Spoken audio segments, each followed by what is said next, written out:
अस्सलाम वालेकुम। आज हमने गैस क्रोमेटोग्राफी के बारे में पढ़ना है। गैस क्रोमेटोग्राफी में मैं इससे पहले एक लेक्चर दे चुका हूँ जिसमें मैंने इंट्रोडक्शन और गैस क्रोमेटोग्राफी की टाइप्स के बारे में बताया था आपको।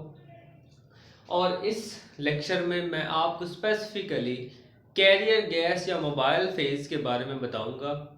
कौन कौन सी कैरियर गैस यूज़ होती है और कौन कौन सी कैरियर गैस किस किस डिटेक्टर के साथ कंपैटिबिलिटी शो करती है। मींस कि जो कैरियर गैस हमारी कॉलम से गुजरी है या मोबाइल फेज हमारे कॉलम से गुजरा और कंपोनेंट्स को आगे लेके गया, सेपरेट करवाया according to their affinity with between two phases कौन सी है, मोबाइल फेज और स्टेशनरी फेज।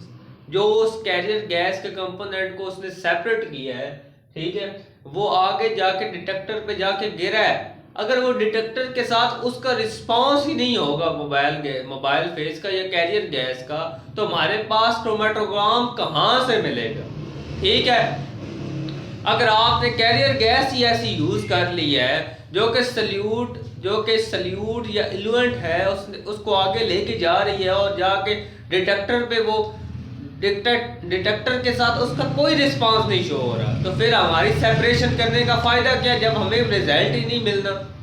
तो इसकी एक सिंपल सी मैंने डायग्राम बनाई है इंस्ट्रूमेंटेशन की, सिंपल सी है कि सबसे पहले हमारे पास मोबाइल फेज सिलेंडर होता है। मोबाइल फेज इसमें कौन सी होती है, गैस होती है मोबाइल फेज। कैरियर गैस भी कहते हैं इसको और मोबाइल फेज भी कहते हैं।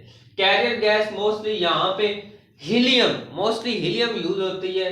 ठीक है, आगे जाके मैं बताता हूँ कि हीलियम क्यों यूज होती है। फिर इसके बाद हमारे पास प्रेशर रेगुलेटर या फ्लो कंट्रोलर आता है, जिसके थ्रू हम उस गैस के फ्लो को या प्रेशर को क्या कर सकते हैं, मेंटेन कर सकते हैं। ठीक है, फिर उसके बाद यहाँ पे हमारे पास ये कॉलम और ओवन वाला सिस्टम आता है, जिसमें हमने सैंपल इंजेक्टर और कॉलम को फिल किया हुआ है। ठीक है, एक ओवन भी है जो कि इस कॉलम के टेम्परेचर को क्या कर रहा है, मेंटेन कर रहा है। ठीक है, इधर ये कॉइल शेप्ड कॉलम है। आगे जाके मैं कॉलम को भी डिटेल में सारी चीजें बताऊंगा। ठीक है, सैंपल इंजेक्शन यहां से होना है, यहां से मोबाइल फेज में आना है और कॉलम में जाके इसने क्या होना है, कॉलम में हमारी स्टेशनरी फेज है, इसने सेपरेट होना है सैंपल ने। ठीक है, इस मिक्सचर ने क्या करना है, इसके कंपोनेंट से सेपरेट होना है। ठीक है, फिर उसके बाद जो कंपोनेंट सेपरेट हो गए उन्होंने मोबाइल फेज यानी कैरियर गैस के साथ आना है डिटेक्टर पे हमारे सिग्नल जनरेट होने और सिग्नल से हमें क्या मिलना है, आगे क्रोमेटोग्राम मिलना है। ये इसकी क्या है, एक स्कीमेटिक डायग्राम है या ब्लॉक डायग्राम आप समझ लें कि ये सारे कंपोनेंट हैं एक गैस क्रोमेटोग्राम में। ये सारे क्या होते हैं, कंपोनेंट्स होते हैं। ठीक है, समझ आ गई है इतने। अब आगे हम ना मोबाइल फेज को ना स्पेसिफिकली आज मैंने मोबाइल फेज का बताना है, या कैरियर गैस या मोबाइल फेज दोनों एक ही चीज के लिए यूज होते हैं। इसमें जो कैरियर गैस है, कैरियर गैस या आप कह लें कि मोबाइल फेज, इसमें कैरियर गैस जो मोस्टली यूज होती है ना वो हीलियम। ठीक है, हीलियम है। हीलियम क्यों है, क्योंकि ये प्रोवाइड करती है लार्जर फ्लो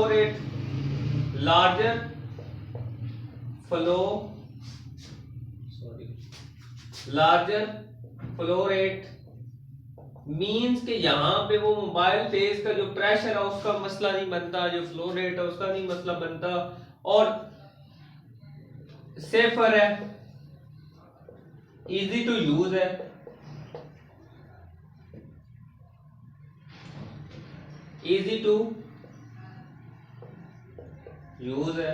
और सबसे ज्यादा जो इंपॉर्टेंट है वो क्या है, चीप है, सस्ती है, आसानी से मिल जाती है। ठीक है, और जो हमारे पास एक तो हीलियम हो गई। ठीक है, अब सिलेक्शन ऑफ कैरियर गैस किसकी बेस पे हम करते हैं, डिटेक्टर की बेस पे करते हैं। ठीक है, आगे जाके मैं एक डिटेक्टर का यहाँ पे बताऊंगा कि ये डिटेक्टर हो तो इसके साथ ये कैरियर गैस यूज करें तो डिटेक्टर रिस्पांस शो करता है। अगर इसके अलावा कोई और कैरियर गैस यूज करेंगे तो डिटेक्टर हमारे पास रिस्पांस नहीं शो करेगा, हमें रिजल्ट नहीं मिलेगा। जब हमें रिजल्ट नहीं मिलेगा तो हमारी सेपरेशन करने का क्या फायदा। ठीक है, सबसे पहले मैंने आपको क्या बताया कि हीलियम हम क्यों यूज करते हैं, क्यों यूनिवर्सल है, यानी कि सारों में यूज हो जाती है, क्यों है, क्योंकि जो हमारी हीलियम गैस है वो सेफर है, इजी टू यूज है, चीप है, ठीक है, लार्जर फ्लो रेट्स यानी कि प्रोवाइड करती है और कंपैटिबल है ऑल टाइप्स ऑफ डिटेक्टर। इसके अलावा भी गैसेस यूज होती हैं जैसे कि आर्गन है, हाइड्रोजन है, नाइट्रोजन है, ठीक है।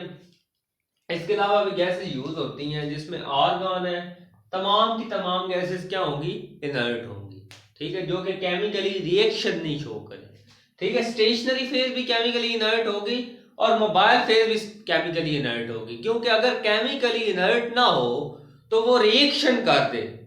अगर जो हमारा सैंपल है उसके साथ रिएक्शन करके एक नया प्रोडक्ट बना दे तो हमारी सेपरेशन का क्या होगा, काम तमाम, काम खत्म हो गया, उसका फायदा ही नहीं है हमारी सेपरेशन करवाने का।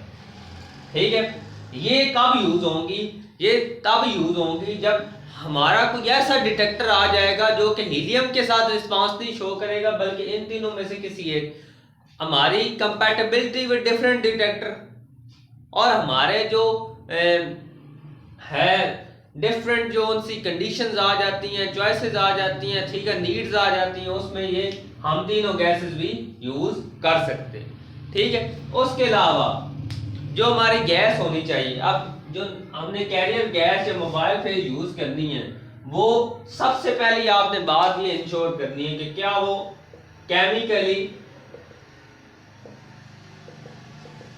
इनर्ट है, केमिकली इनर्ट होनी चाहिए। क्यों, क्योंकि वो रिएक्शन करके एक नया प्रोडक्ट बना देगी तो हमारी सेपरेशन का क्या फायदा। हम तो सेपरेशन सिर्फ करना चाहते हैं, कोई नया प्रोडक्ट नहीं बनाना चाहते। हमारी मोबाइल फेज भी केमिकली इनर्ट होगी, स्टेशनरी फेज भी केमिकली इनर्ट होगी। ठीक है, दूसरी चीज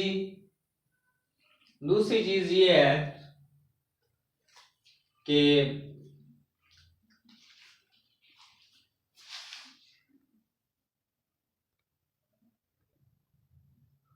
दूसरी चीज ये होगी कि जो हम कैरियर गैस यूज कर रहे हैं वो क्या होगी, ऑक्सीजन से फ्री होगी, फ्री फ्रॉम ऑक्सीजन होगी।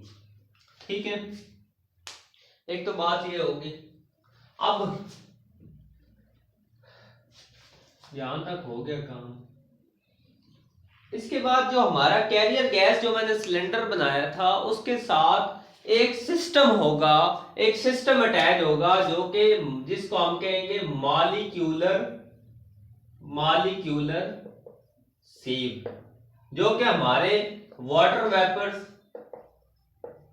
ठीक है, जो कि गैस में होते हैं उनको क्या करेगा, रिमूव कर देगा।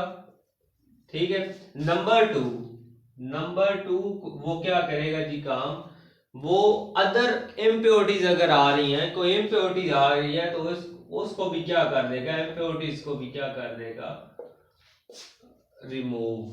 ठीक है, रिमूव कर देगा। ठीक हो गया, यहां तक बात हो गई। इसके बाद अब हम देखते हैं जी सिलेक्शन किस बेस पे होती है। मोबाइल फेज अगर हमने सिलेक्ट करनी है तो वो, या कैरियर गैस सिलेक्ट करनी है तो वो किस बेसिस पे होगी। फर्स्ट ऑफ ऑल जो सिलेक्शन ऑफ, अब फॉर एग्जांपल वो पेपर में पूछ सकता है 5 नंबर का कि सिलेक्शन ऑफ मोबाइल फेज, ठीक है, इन जीसी किस पे डिपेंड करती है, तो वो डिपेंड करती है टाइप ऑफ डिटेक्टर। जैसा कि मैंने आपको पहले बताया कि डिटेक्टर की टाइप्स पे डिपेंड करती है। क्यों, क्योंकि कैरियर गैस ने किसको लेके आना है, कंपोनेंट ऑफ मिक्सचर को, अब उसने कहां पे गिराना है, डिटेक्टर पे। डिटेक्टर ने रिस्पांस ही नहीं जब शो करना, हमारे पास क्रोमेटोग्राम मिलने ही नहीं है, हमारा रिजल्ट मिलना ही नहीं है तो फायदा क्या सेपरेशन करने का।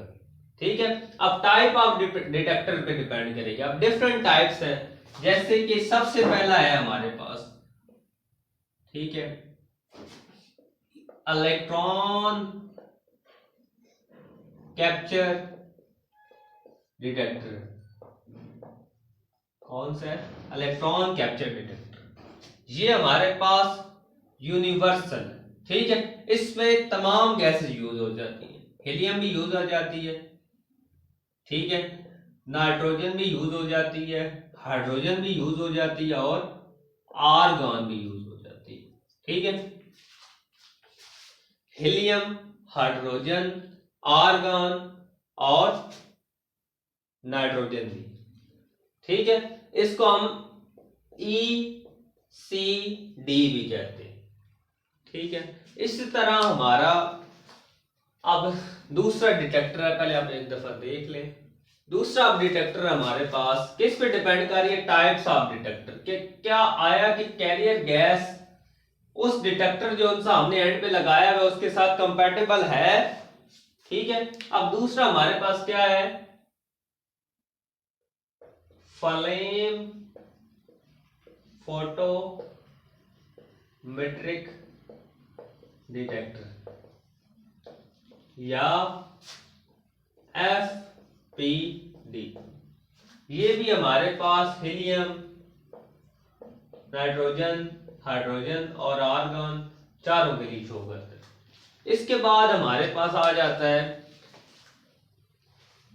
NPD, nitrogen phosphorus detector. That detector is used for the separation of nitrogen, phosphorus, organic compound।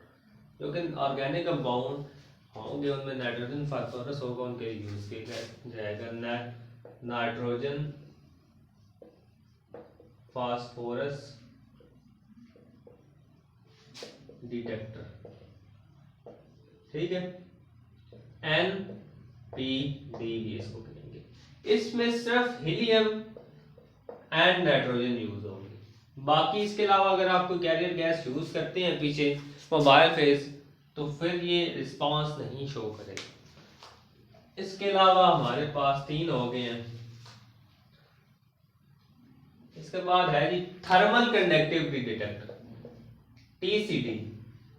क्या है? TCD thermal conductivity detector. ये हमारे पास है, ये भी हीलियम एंड नाइट्रोजन के लिए शो करता है, अपनी रिस्पांस शो करता है। बाकी इसके अलावा अगर आप हाइड्रोजन यूज करेंगे या आर्गन यूज करेंगे तो ये रिस्पांस नहीं शो करेगा। इसके अलावा हमारा आ जाता है आखिरी एंड मोस्ट इंपॉर्टेंट, जो कि लॉन्ग क्वेश्चन में रिपीटेड है, और ये थर्मल कनेक्टिविटी वाला भी आ सकता है, इलेक्ट्रॉन कैप्चरिंग वाला भी आया है। ये तीनों पेपर में पंजाब यूनिवर्सिटी में 10-10 नंबर के आए हुए हैं। और इंशाल्लाह मैं जो लेक्चर दूंगा उसमें जो पास पेपर के क्वेश्चन है हमारे उसको भी इंशाल्लाह कवर करूंगा और ऑलमोस्ट कवर होंगे इंशाल्लाह। इसके बाद मैं जब ये टेक्निक कंप्लीट कर दूंगा उसके बाद इंशाल्लाह ज़िंदगी रही तो मैं पास्ट पेपर में जो क्वेश्चन आए हुए हैं उनके सॉल्यूशन भी प्रोवाइड करूंगा। ठीक है, अब इसके बाद जो डिटेक्टर है वो क्या है? Flame ionization detector. ठीक है, फ्लेम आयोनाइजेशन डिटेक्टर FID, इसको कहते हैं FID। इसमें हम यूज करते हैं